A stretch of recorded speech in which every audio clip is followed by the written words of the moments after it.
Modern media often leaves a negative stereotype of our world. Many broadcast shows triumph over truth.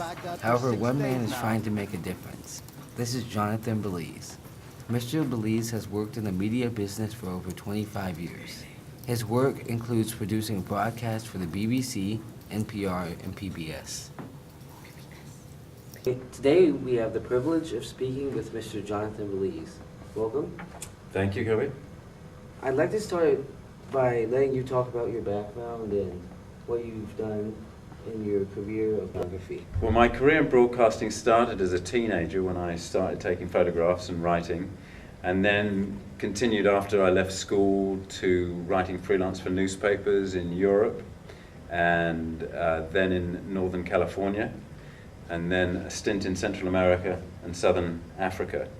And when I came back from that, I was offered a job producing a series of documentaries.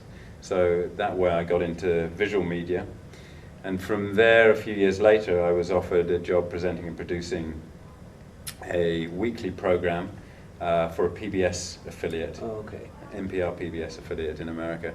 And then 3 years ago again, I was offered a job at BBC, so I came back to the UK, which is where I'm usually from, where I was from originally, and have been in the UK since, first for the BBC and now freelance again. And right now my business is called Stories for Change that I'm helping to build up, and we're trying to concentrate on film and video and media that will advance sustainability, so advance human beings, hopefully you and your children's children, being able to live on a planet that is a beautiful planet, as beautiful, hopefully even more beautiful than it is now. So, you're here doing a documentary on poetry for your company, Stories for Change.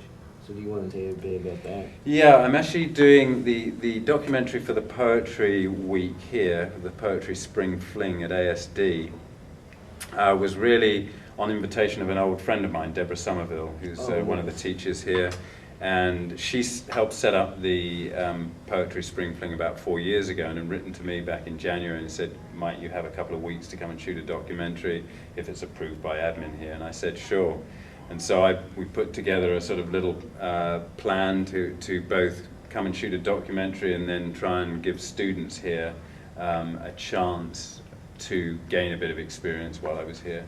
And it worked out well, I hope. I've still got quite a bit of editing to do, but I'm hoping to get a couple of short documentaries on DVD before I leave on Sunday. Oh, okay, that's great. Yes. Well, that's all. Thank you for your time. Thanks, Kobi. That was a very painless interview. Thank you, Kobi.